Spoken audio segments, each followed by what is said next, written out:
হবিগঞ্জ সদর উপজেলা বিএনপির এই কাউন্সিলটি দীর্ঘদিনের প্রত্যাশিত ছিল।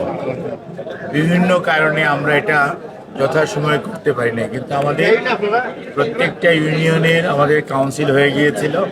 আমাদের আহ্বায়ক কমিটি তত্ত্বাবধানে এবং কাউন্সিলের জন্য নিয়মিত কাউন্সিলের জন্য আমরা অপেক্ষা করছিলাম। এবং আমরা দেখাতে চাই বাংলাদেশ জাতীয়তাবাদী দল সবসময় গণতন্ত্রে বিশ্বাস করে এবং তারা মনে করে যে তৃণমূলের নেতাকর্মীরাই নেতৃত্ব নির্বাচিত করবে। তারই বহিঃপ্রকাশ হচ্ছে আজকের এই কাউন্সিল। এখানে প্রত্যেকটি ইউনিয়নের ৭১ জন যে ভোটার, সেই ভোটাররা কিন্তু সরাসরি ভোট প্রয়োগ করছে। এখানে কোনো বেসিক ডেমোক্রেসি নেই, অর্থাৎ প্রত্যেকটি ইউনিয়নের ৭১ জন ভোটার, ৫৬৮ জন ভোটার ইনশাআল্লাহ আজকে তাদের ভোটাধিকার প্রয়োগ করে আগামী দিনে যারা তাদেরকে এই উপজেলা বিএনপির নেতৃত্ব দিবে, তাদেরকে দায়িত্ব দিবে। আমরা বলি না যে নির্বাচিত করবো, আমরা বলি দায়িত্ব দিব। কারণ এখানে যে হারবে বা যে জিতবে, এটা আমরা ইলেকশনের সাথে সাথেই মনে করি যে আমরা একই পরিবারের সদস্য, আমাদেরকে ঐক্যবদ্ধভাবে কাজ করতে হবে। আজকে আপনারা দেখতে পাচ্ছেন স্বতঃস্ফূর্তভাবে ভোটারদের উপস্থিতি, পুরুষ এবং মহিলা, এবং ওনারা ভোট প্রয়োগ, তাদের অধিকার প্রয়োগ করছেন। এবং এখানে পুলিং এজেন্টরা আছেন, বিভিন্ন প্রার্থীর ১০ জন প্রার্থী ৫টা পোস্টে, প্রত্যেকটাতেই ২ জন করে আছেন। এবং এখানে ইলেকশন প্রধান নির্বাচন কমিশনের সদস্যরা, পুলিং অফিসাররা আছেন এবং ওনারা অত্যন্ত সুশৃঙ্খলভাবে গোপনীয়তার সঙ্গে ভোটাধিকার প্রয়োগ করার যে ব্যবস্থা করেছেন, আলহামদুলিল্লাহ। আমি কেন্দ্রীয় বিএনপির পক্ষ থেকে জি.কে. ঘোষ আমাদের সাংগঠনিক সম্পাদক এবং সর্বোপরি এই হবিগঞ্জ জেলা বিএনপির অন্যতম কর্ণধার, সাবেক মেয়র এবং আহ্বায়ক কমিটির সত্যিকার অর্থে সেই এখন বা আহ্বায়কের দায়িত্ব পালন করছে। যুগ্ম আহ্বায়করা আছেন, আমাদের যে বয়োজ্যেষ্ঠ রফিক ভাই, বীর মুক্তিযোদ্ধা, উনি আমাদের মাঝে আছেন, তুল ভাই আছেন, তারপরে অ্যাডভোকেট এনাম, অ্যাডভোকেট ইসলাম, তারপরে আরো বেশ কয়েকজনকে দেখলাম, তো অনেক কয়েকজন আমাদের অঙ্গ সহযোগী সংগঠনের ছেলেরা, নেতৃবৃন্দ, ভলান্টিয়ারের দায়িত্ব পালন করছে। এই যে আমরা মনে করি, এবং আপনারা বিশেষ করে যে আপনাদের উপস্থিতি, সাংবাদিক এবং সংবাদকর্মীদের, এটাই কিন্তু নির্বাচনকে স্বচ্ছ করতে আরও সহযোগিতা করে। আজ আপনাদের এই ব্যাপক উপস্থিতি, আপনাদের সহযোগিতা এবং সর্বোপরি নেতাকর্মীদের এই যে আয়োজন, ইলেকশন কমিশন, জেলা বিএনপি আহ্বায়ক কমিটি এবং সর্বোপরি আমাদের সাংগঠনিক সম্পাদক ঘোষ এখানে আছেন, জি.কে. ঘোষ, যিনি আপনাদের নেতা, আমাদের সহ সাংগঠনিক সম্পাদকরা সহ আমাদের ভারপ্রাপ্ত চেয়ারম্যান সবসময়ই এখানে কি কাউন্সিল হচ্ছে এটা খোঁজ নিচ্ছেন। এখানে কিভাবে ভোটাররা আসতেছে, ভোট দিচ্ছে, ওগুলো ভিডিও অলরেডি ওনার কাছে চলে গেছে এবং উনি ওইখান থেকে অবলোকন করছেন। এবং আজকে শুধু এখানে না, আমাদের চুয়াডাঙ্গাতেও আমাদের জেলা বিএনপির কাউন্সিল হচ্ছে, সেখানে মাননীয় মহাসচিব সেখানে গিয়েছেন। কাজেই সেখানে আমাদের ভারপ্রাপ্ত চেয়ারম্যান মহোদয় সেখানে বক্তব্য রেখেছে। কাজেই আমাদের এখানেও আমাদের কাউন্সিল পরবর্তীতে জেলা বিএনপিরও কাউন্সিল হবে। কাজে আমরা চাই আপনাদের সবার সহযোগিতা, বিশেষ করে কাউন্সিলরদের ব্যাপক উপস্থিতি আমাদেরকে উৎসাহিত করছে, আমাদের দলের নেতাকর্মীদেরকে উৎসাহিত করছে। এবং বিএনপি যে গণতন্ত্রে বিশ্বাস করে তার আজকে একটি আপনারা উৎকৃষ্ট উদাহরণ দেখতে পাচ্ছেন। যদিও এই ইউনিটে আরও 10টি ইউনিটে, এই ইউনিটে 15টা, এই জেলাতে 15টি ইউনিট আছে, তার মধ্যে 9টাতে কিন্তু আগে আমরা সরাসরি ভোটের মাধ্যমে কাউন্সিল করেছি। কাজেই এটা আমাদের, এটা 11তম 11 আজমিরে 2টা বাকি আর 4টা বাকি, নবীগঞ্জ 2টা, আর বাকিগুলো হয়ে গেছে আমাদের। অর্থাৎ এটা 11তম কাউন্সিল, আমাদের 15টা হলে শেষ।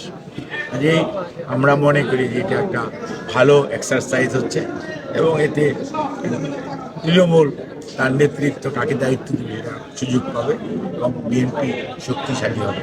এবং বিএনপি জনগণের অধিকার আদায়ের যে সংগ্রাম, জাতীয় নির্বাচন, সেখানেও ইনশাল্লাহ তার দায়িত্ব জনগণকে সাথে নিয়ে 31 দফা রাষ্ট্র সংস্কারের কর্মসূচি আমাদের নেতা জনাব তারেক রহমান বসির সেটি বাস্তবায়ন করতে পারবে এবং ধানের শীষ এর মাধ্যমেই জয়যুক্ত হবে বলে আমি আশা করি।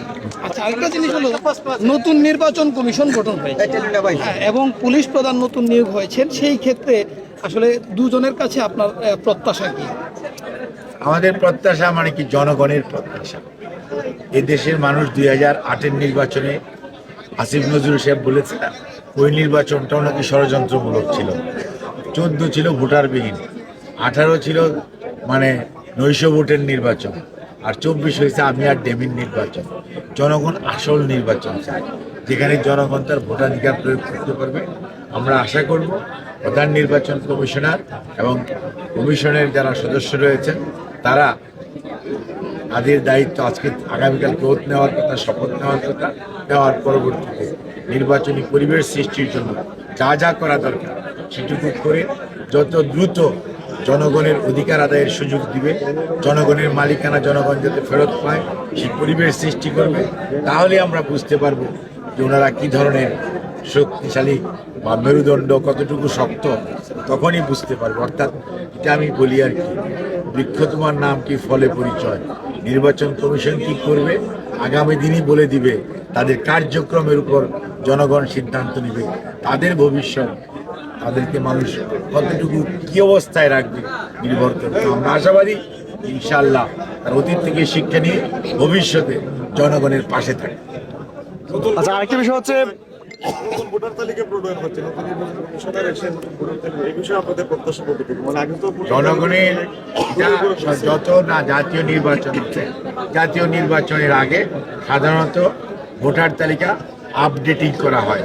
অর্থাৎ নতুন তালিকা ঠিক না, অনেকে মারা যায় সেই লোকগুলোকে বাদ দিতে হয়, অনেকে ভোটার দেওয়ার উপযুক্ত অর্জন করে তাকে ভোটার করতে হয়। কাজেই নতুন ভোটার তালিকা প্রণয়ন করতে এই কারণেই সংশোধন এবং প্রণয়ন কাজটা করতে হয়।